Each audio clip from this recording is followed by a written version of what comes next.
Hey guys, here's another video that's going to help you learn how to make your own build. This time I'm going to be focusing on the Endgame, and that means stuff from Dream of the Nioh and the Underworld. Before I get to the two sample builds featured in this video, let me cover a few things. First and foremost, build making is not only even better than it was before, but it's actually even easier to do than it was on Dream of the Wise. Now you've got a whole bunch of new graces, new stats, new sets, new star bonuses, just new everything. And what surprised me the most was that old sets, stuff like, let's say, Warrior of the West, or we can say Kingo's, all of a sudden got plus bonuses, and that makes them relevant again. So they get an extra set bonus, and it sometimes makes things really powerful. Now, in order to take advantage of these effects, you need to make sure that each equipment piece is a plus version. And that's actually pretty easy to do. You just take whatever existing set you have, and then just soul match it with a piece with the plus version affix on it. It's pretty effortless, and in all honesty, it really changes how you experiment with your builds.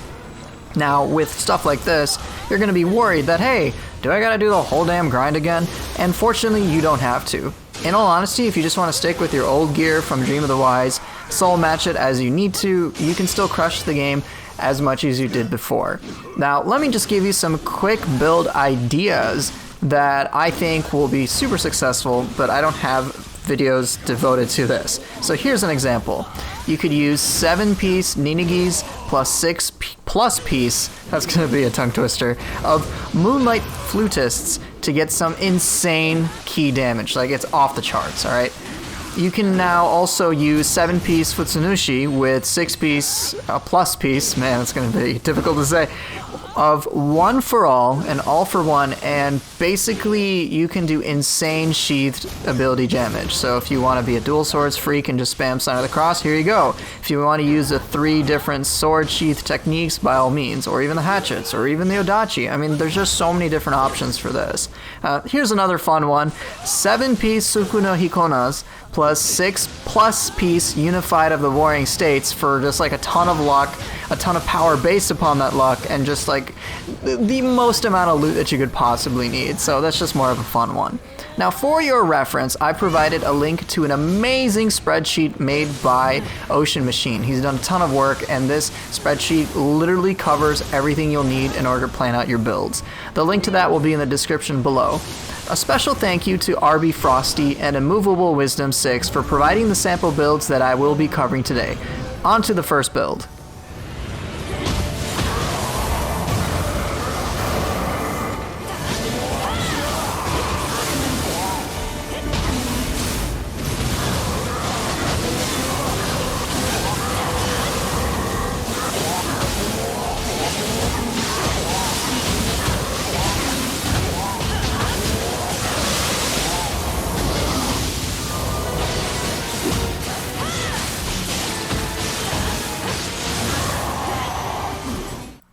So, in between Giant Toad's winces of pain or pleasure, whatever you want to call it, what is going on? This character is ultimately meant to handle any situation. It's very generalized. It works for any weapon type. It covers basically all the elements that you need. I think barring poison, if you really wanted to put that in, you could. And what's nice is that there's no specific real requirements for you to branch out as you see fit. It just handles everything. Frosty picks specific things and happened to get some pretty good stats on a lot of the equipment, but again, it's by and large really not that necessary. He's trying to basically just pick up the game and play. That's really the objective, and be able to handle anything. And he does that pretty well. The main thing is Bensai Ten's Grace, which means this is accessible as soon as Dream of the Demon hits, and that's kind of huge. The Ethereal Graces are, all honesty, secondary. The scroll is really nice because of the 3 ultimate stats it gives, having a ton of HP regen, ki regen, and the ability to ki pulse on block and do extra ki damage is always really nice. So you'll be able to survive all sorts of situations. Now with the Soul Cores, Frosty is stacking a bunch of different anima bonuses that depend upon elemental ailments, and that's basically what he's doing, and that's what makes it really nice as well. Just picking elemental coverage, generally good soul cores, getting a bunch of buffs. If we look here, this is the soul core that provides the most elemental coverage with Kasha, Yasha, and Lightning Gods of Yomi. So you've got tri-elemental coverage, and you get a bunch of just generally good power. And that's the theme. It's just low key consumption, high anima generation to facilitate some really nice gameplay, along with things like A agility, A toughness, which maybe I just glossed over. And then if you need some support in terms of jutsu, you can put it in. If you don't want to have, I guess, idealized equipment in terms of trying to avoid jutsus, then you can just, use jutsus to support that instead. Even the clan choice is, again, just meant to support the playstyle. With a ton of health, the Honda clan works really well because you just don't take much damage. This part of the video here is just going to illustrate, and hello Frosty. This part of the video is going to illustrate how to optimize applications of confusion. Now, confusion works best against yokais that are out of key, and it prevents them from going into the dark realm. Now, what you might notice here is that the confusion buff is getting refreshed every time Frosty is able to apply a new element. That's what you want to do. You want to cycle your elements as much as possible.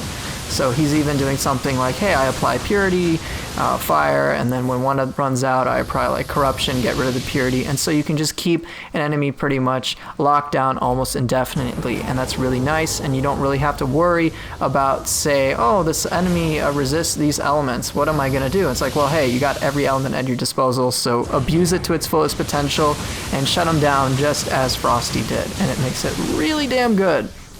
Now, here's the crazy part. You actually have a lot of options when it comes to gear. So if you are particularly invested in, say, specific pieces of gear, by all means go for it. It will really help you out, and you can just kind of customize this build as you desire. Being able to cover anything is really nice, and being able to switch out gear pieces for what you feel is appropriate is really nice too, so you don't have to worry about it. Now Frosty, of course, as I mentioned, is going for A agility and A toughness, but again, you can swap out these pieces, and with just a little change, you still can perform more powerfully. And if you want to get certain special effects, there's obviously going to be trade-offs for them, but again, it's really up to you. That's what makes this build really nice. I mean, Lone Wolf's Kuros is really great, but let's say you want to take less damage, you could get Veteran's Kuros, or you could even get Governor's Kuros and just kind of like alter your playstyle a little bit. You can go for B agility, but you get a lot more survivability in turn, and it's again just a matter of what you're comfortable with. Now, when it comes to normal enemies, this build rocks. I mean, hey, goodbye crabs. I hate those damn crabs. Anytime anything happens, basically, you get buffs and you get crazy power. And multiple enemies are generally a thing that I think players have some difficulty with. So you can just watch how it performs. I mean, Frosty's not going to be using elixirs. He's got things like life recovery and Omnistyle absorption, so it's not really a concern. The playstyle is overall still quite aggressive. You can be in the heat of battle without really having to worry too much, and yeah, it's really good. Now, its single targets is where I think it really shines, but then again, that's kind of Nioh in general for me anyway. So once the applications of elements comes into play, that's when all the crazy damage is going to come out, and that's even assuming versatility isn't fully maxed. And before I could finish my sentence, the big ball sack is dead. Now, how does it work on humans? Because naturally I have talked about its effectiveness against yokai, but humans still get screwed over by confusion. And right now, it does seem Frosty's having a little difficulty, but despite that, because of things like the versatility buff and Frosty's tendency to show off with Beyond Infinity, but because of the versatility buff, you can still pump out damage. So even if you are unable to apply confusion, you can still destroy your opponents, and that's what makes this build so nice. It works for any situation. It works better in some situations, but it works in any situation, so you have nothing to worry about. There's no need to worry. I mean, I don't know how else to put it. Even with Nobunaga coming out in this mission, it's not really ever going to be a concern. You're going to see some gameplay in just like a few moments in which Frosty's character is going to be low on health, right?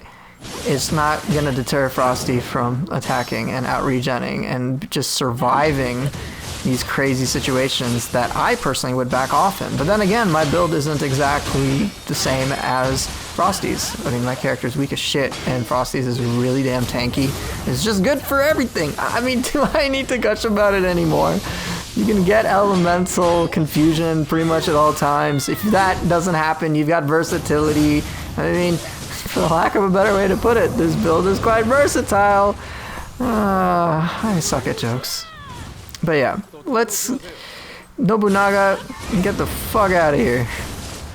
But in any case, you can see this build is quite effective even against humans that can be otherwise frustrating. Now the build, of course, as I said, really shines against yokai because yokai can't do shit when they're out of key and you've got perpetual confusion against them. You'll see in this battle that even with the Dark Realm Purification thing, as in the yokai will purge whatever debuffs he has on him, Frosty's able to apply confusion almost right away. Like, just right away, and then completely destroy Nioh. So yeah, I'll just shut up and let you guys watch the remainder of this ass-kicking, or rather Nioh kicking.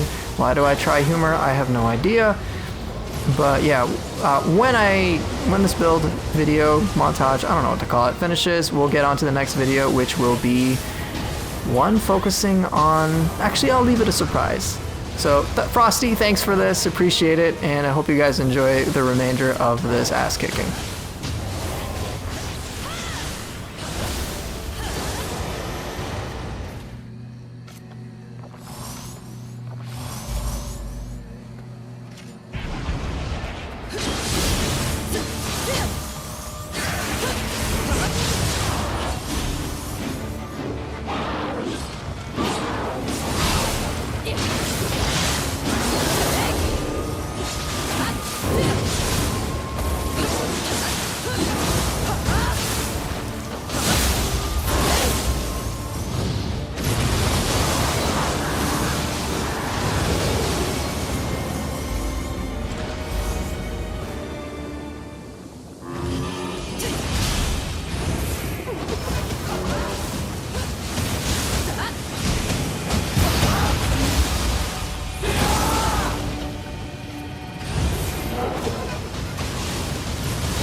So, if you ever played Nioh 1, you might remember the crit living weapon builds. Well, now we've got crit yokai shift, and it's pretty crazy.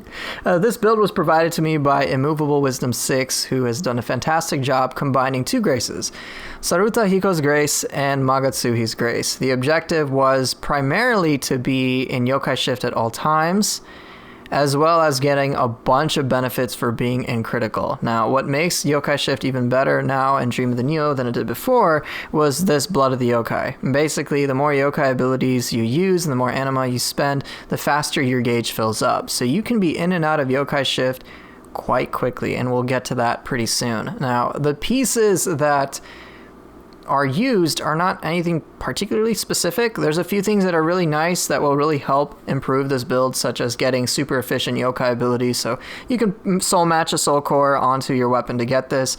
There's a huge theme of trying to boost damage via corruption. The secondary weapon is literally just there for the grace bonus, so you can, again, the weapons don't particularly matter.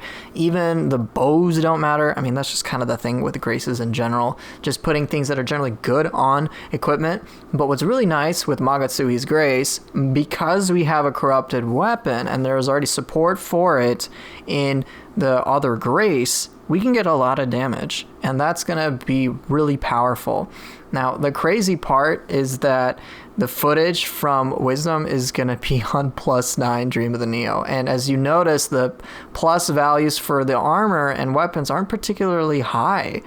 He's using a Tengu mask here because super efficiency, be able to throw out more yokai abilities, get into yokai shift really damn soon. He does use jutsu as well, as you may have noticed, naturally with the last gambit pill as well as the guardian spirit talismans. He's a bit more invested in being able to use the guardian spirit talismans, so he's going to get things to support that as well. But by and large, all of these pieces of equipment are pretty much replaceable. As with Frosty's build, he is also going for A agility, A toughness. Now there's many different combinations for that, but again, that's just a generally good stat line to have. It's a little restrictive, but it's awesome. But even with the equipment pieces, you can notice a theme. There's a lot of things that might surprise you, like anima charge on critical or just anima charge in general. This isn't like, hey, I gotta have a Yata mirror. It's just like, hey, these are really powerful stats that work for all sorts of scenarios. And just as with Frosty, got ultimate constitution, ultimate courage, sentience charge because there's a theme of corruption going on, so it's quite powerful. Even the items, inspiriting gem, get your gauge up over time, which does help. And it's kind of ridiculous. There's a lot of confusion elements involved in here as well, but it's not nearly as much support for it as there was for, say, all the yokai shift stuff. So here's all the stats if you want to see. Not too particularly high level, so you can power this up even further. I mean, A agility, I like that. And then on top of that, A toughness. So you pretty much can shrug most things off and survive just about every scenario. And it works really, really well. So what's the next thing to cover naturally with builds like this? It's going to be, hey, do I need to worry about its performance outside of yokai shift? Fortunately, no. It's still quite a powerhouse with things like 20 anima. Like, dude, that's ridiculous. You can see the melee weapon power is pretty damn high. And in just a second, we're going to see just exactly how Wisdom crafted his guardian spirits. So John Omeko really makes things come together. So when in critical, which we will be doing manually, we get greater key recovery, fill up our gauge, and a damage bonus. So there's a lot of synergy with that last gambit pill. Now when we get to there's anima bonus for confusing an enemy, which is great, doesn't hurt to have. But when we get to the soul cores, yes, Ippon Datra. What's not to love about this? But when you inflict fire upon an enemy, your yokai abilities do more damage. If you grapple them, get more anima back. The yokai ability key pulse, just general more ability damage for yokai stuff, which makes sense given we're going to be in yokai shift for a very long time. And so that's really good. You got Dweller because Dweller is amazing. It's underrated. You've got things like anima bonus grapple, extra anima, which, I mean, come on. If you're going to go into yokai shift quickly, you're going to, and just be more powerful, you want yokai ability damage and things that can allow you to spend anima as rapidly as possible. Not as much of an investment in key things, but again, that's really not necessary because you've got key recovery critical amongst other things, A agility, A toughness. So even Kasha provides a whole bunch of benefits. You've got a lot of life drain. You've just got generally good stats, and that's what makes this so good. I mean, I know I saw Fighting Cowboys, I think I saw like his yokai shift mage in phantom form, but no one really gives a shit about phantom form, right? Let's care about feral. Now here's an interesting interaction. If you use this secondary guardian spirit, technically by like trying to consume an elixir, you won't regain any health, but if you're using that or any medicine while you're using this guardian spirit, you get the benefits of this guardian spirit, which are being used. So you get the protection buff anytime you use medicine. It's really, really, really good. And naturally, with some of the new things in DLC 3, there's even greater support for anima gain. First, let's just see the jutsu that's used. It's fairly minimal. Feathers, guardian spirit, talismans, water familiar. I mean, it's just elemental coverage. You've got Ippon for fire coverage, so you don't have to worry as much. Last Gambit pill is what really skyrockets the power and does take place while you're in yokai shift, which is nuts. And then Soul Leech, which we're getting to in just a second, allows you to have greater anima gain. Now, enough about me splurging about this. I'm actually going to show you a full mission of Wave of Terror on +9. And I want you to notice a few things. So, bam, he used the other Guardian Spirit, swapped back after he used Medicine to get some buffs. And you'll be surprised that even on +9, so one, because he's at critical, he's going to try not to get a hit, but he's able to dish out a considerable amount of damage, and he's not even in the intended state. You can see, even without using a yokai ability yet, the gauge is actually filling up fairly reasonably. I mean, it's not that fast, but it's reasonable. But watch what happens as soon as the Soul Core gets used. I want you to see just how much that gauge goes up. And it's a sizable amount, all right? And it's just going to get even nuttier as he continues to use more yokai abilities. And he's still pumping out damage. I think that's gauge full, right? Yeah.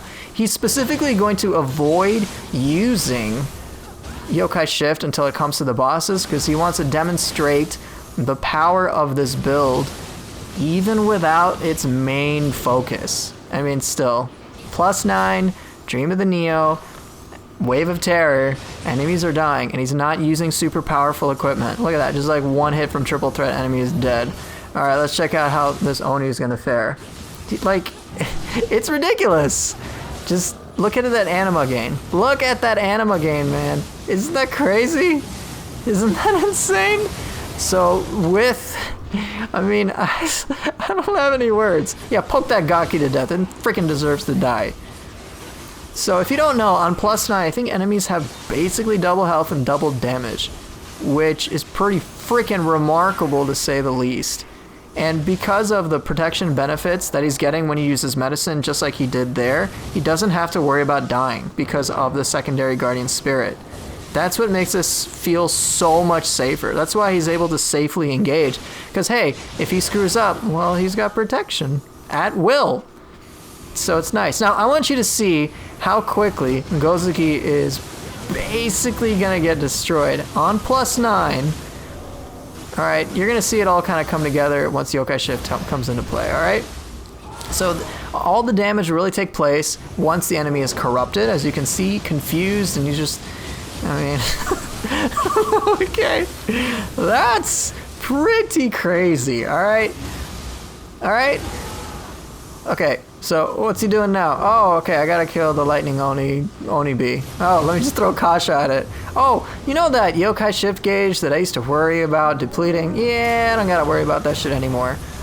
Got Ippon, and this is actually something to pay attention to. So, I want you to notice how the gauge just isn't going down. He's not being efficient whatsoever when it comes to trying to absorb the Amrita that he gets from Soul Cores. He's literally just throwing it out. He's absorbing it for attacks. Now I want you to pay attention to the gauge more than to the combat. I want you to see how quickly the gauge will go back to full, alright? That's what makes this so nuts with things like Blood of the Yokai, alright? Are you kidding me? Sorry. Oh, wait, are we already back to full? Okay. That's pretty crazy. So yeah, back to full. Enemies are still dying. Now, right now, he doesn't have the protection benefit, so he's playing a little bit more on the cautious side. But then he just swapped Guardian Spirits, used an elixir to get the protection buff, and then swap right back, which is so nice. So you can have like 9+ different protection buffs, so you don't have to worry about being in critical. I cannot stress how powerful that is. Confusion is already crazy. He's been in Yokai Shift for a while. This is, all things considered, pretty effortless just dispatch of enemies on +9. Normally enemies on +9 will basically one-shot you, and Wisdom here is playing aggressively. I cannot stress how crazy that is. He's just casually using the last Gambit pill. Now here's an enemy perhaps you may want to know. How does this build perform when it can't do things like Confusion? Well, here, take a look. He's able to spam Ippon, and you know, that makes me a happy camper. And he's saving his Yokai Shift. He's still able to do a considerable amount of damage. And now it's time for all the crazy power of Yokai Shift to really take place. And as I was saying before with Gozuki, he's charging, and you can see this now even better. Charging, using a Soul Core. Charging, using a Soul Core. And because of Blood of the Yokai, he doesn't have to be nearly as efficient. He will eventually run out, but it's like eventually. It's like a long time. You could basically keep this up over and over and over again. And I'm sure players would be pleased to know that you can do this with Feral as opposed to, say, Phantom, which I know, again, players consider subpar. But this is just like non-stop pressure in critical with a whole bunch of different like benefits. You don't really have to worry about anything. So you thought crit living weapon was overpowered in Nioh 1? Yeah. Then there's this shit. This shit on +9. Alright, dead. Okay. Yokai Shift has been yeah, we're gonna stop Yokai Shift, but let's see how quickly we get it back. Alright, okay. So gauge is now normal. Apply corruption for the extra yokai damage benefits. Applied confusion. I'm sure Yokai Shift is coming back right now. Oh, that sucks, Shibata. How's that feel? Now you're gonna fight a real yokai. Alright, got the corruption tornado from John Omeko. Charge, Ippon.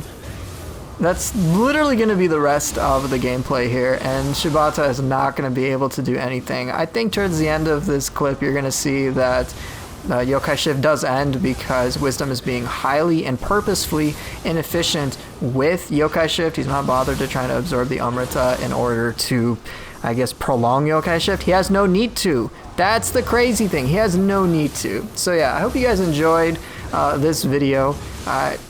Bottom line, you can do literally whatever you want to and be as powerful as you would like. I know there's a bunch of one-shot builds that are in existence, but I'm not going to cover that because for various reasons. But look at this power. Now more than ever, even more so than it was on Dream of the Wise, build making is fun, it's great, it's a good time. So do experiment. Holy shit, it's just wild. I'm so happy that Yokai Shift got support. But yeah, that's gonna be it. I'm just gonna let this play out. But thank you guys so much for watching. I appreciate all the company and all the support. Hope this video was informative, and I'll see everyone next time.